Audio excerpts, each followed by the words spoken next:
पाकिस्तान को पीटेंगे, श्रीलंका को भी धोएंगे, हार का एक एक हिसाब होगा बराबर। एशिया कप हारे तो क्या हुआ, विराट ने किया इशारा, T20 वर्ल्ड कप होगा हमारा।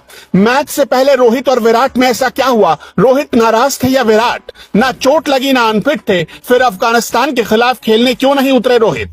पहले दादा गांगुली का दबाव, फिर रोहित शर्मा का टॉर्चर। रोहित नहीं थे तो विराट टेंशन फ्री होकर शॉट्स खेलते रहे, सेंचुरी भी ठोका। हो गई थी देर, लेकिन लय में लौट आया भारत का शेर। विराट विराट है साबित हुआ, बाकी सारे पानी कम है। सिर्फ संयोग नहीं था 1020 दिनों बाद आया विराट कोहली का शतक, बल्कि गांगुली ने पॉलिटिक्स से मनोबल तोड़ा। फिर रोहित के प्रेशर ने 8,81,17,453 सेकंड का इंतजार करवाया कोहली के बल्ले ने, तब जाकर आया ये शतक।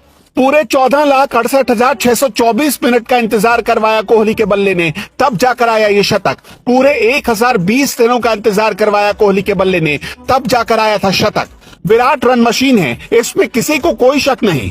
पूरे 1020 दिनों बाद जब फॉर्म में लौटे तो हर भारतीय के चेहरे पर खुशी लौट पड़ी।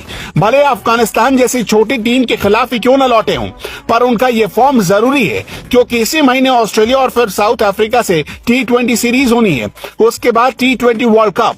लेकिन हमारा पॉइंट उस मैच की तरफ है जिसमें रोहित शर्मा नहीं खेल रहे थे।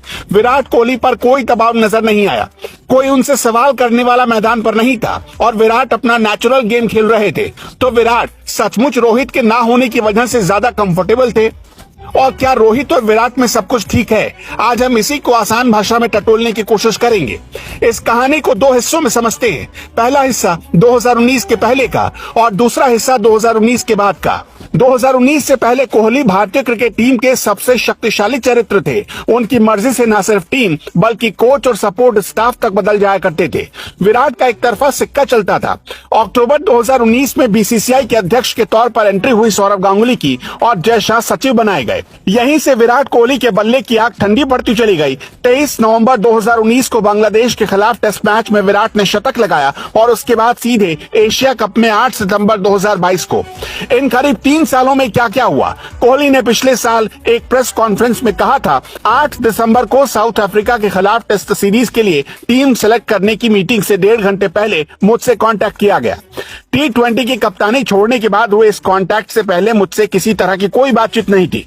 चीफ सेलेक्टर ने मुझसे टेस्ट टीम डिस्कस की, इस टीम पर हम दोनों सहमत थे और फिर फोन कटने से पहले मुझे बताया गया कि 5 सेलेक्टर्स ने मिलकर तय किया है कि मैं वनडे का कप्तान नहीं रहूंगा, जिस पर मैंने कहा ठीक है। इसके बाद हमने इस बारे में बात की, बस इतना ही हुआ। इससे पहले किसी तरह की कोई बात नहीं हुई। कोहली का ये बयान बीसीसीआई प्रेसिडेंट सौरव गांगुली के बयान से एकदम उलट था। गांगुली ने कोहली से कप्तानी लेने के बाद कहा था, हमने कोहली से रिक्वेस्ट की थी कि T20 की कप्तानी ना छोड़े। कप्तान बदलने का कोई प्लान नहीं था, लेकिन उन्होंने T20 की कप्तानी छोड़ दी। जबकि गांगुली के इसी दावे पर कोहली ने कहा उन्हें T20 की कप्तानी छोड़ने से किसी ने रोका नहीं था।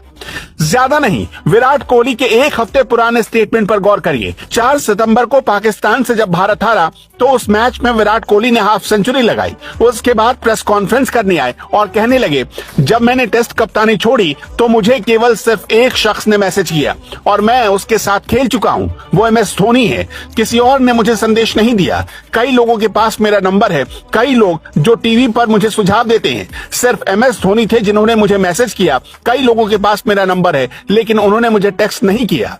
मुझे उनसे कुछ नहीं चाहिए और वे मुझसे कुछ नहीं चाहते। मैं उनसे कभी असुरक्षित नहीं था और न ही वो थे। बस मैं इतना कह सकता हूं कि अगर मुझे किसी से कुछ कहना है तो मैं व्यक्तिगत रूप से कहूंगा। अगर आप मदद करना भी चाहते हैं, अगर आप मुझे टीवी या पूरी दुनिया के सामने कोई सुझाव देना चाहते हैं, तो ये मेरे लिए कोई मायने नहीं रखता। विराट यहाँ किस असुरक्षा की बात कर रहे हैं? क्या वो रोहित शर्मा से असुरक्षित थे, सौरव गांगुली या जय शाह से असुरक्षित थे? इससे पता चलता है कि विराट के साथ पिछले 3 सालों में कुछ ऐसा हुआ जिसे वो मन से नहीं निकाल पा रहे थे। हालांकि गांगुली का मानना था कि लिमिटेड ओवर्स की कप्तानी को नहीं बांटा जाना चाहिए और 2 वाइड बॉल कैप्टन नहीं हो सकते। लिमिटेड ओवर मतलब T20 और 50 ओवर्स के मैच। इसका मतलब कि विराट से इसलिए वनडे टीम की कप्तानी भी ले ली गई। इसके कुछ महीने बाद तक विराट कोहली टेस्ट टीम के कैप्टन रहे, लेकिन उड़ती उड़ती खबर यह भी आई कि विराट कोहली की कप्तानी में रोहित शर्मा नहीं खेलना चाहते थे। इसलिए भारतीय टीम 2 खेमे में बंट गई, एक रोहित शर्मा और दूसरे विराट कोहली। इसलिए बाद में विराट कोहली को टेस्ट टीम की कप्तानी भी छोड़नी पड़ी। विराट और रोहित की कप्तानी में बहुत ज्यादा फर्क नहीं है। धोनी की तरह दोनों में कोई कुल नहीं है। विराट भी चीखते चिल्लाते थे और रोहित को भी लोगों ने चीखते चिल्लाते देखा। मैच चाहे कितना भी क्लोज क्यों ना हो, धोनी उम्मीद नहीं छोड़ते थे, लेकिन रोहित उम्मीद छोड़ देते हैं। बॉलर्स की बात तक नहीं सुनते, लेकिन विराट बॉलर्स को जाकर समझाते थे, उनके कंधे पर हाथ रखते थे, एक दोस्त की तरह सलाह देते थे। रोहित शर्मा को यह सब समझना होगा। T20 की कप्तानी छोड़ने के बाद से विराट ज्यादातर बड़े टूर्नामेंट से खुद को दूर ही रखना चाहते हैं और रोहित शर्मा कोशिश करते हैं कि वो टेस्ट से दूर रहें।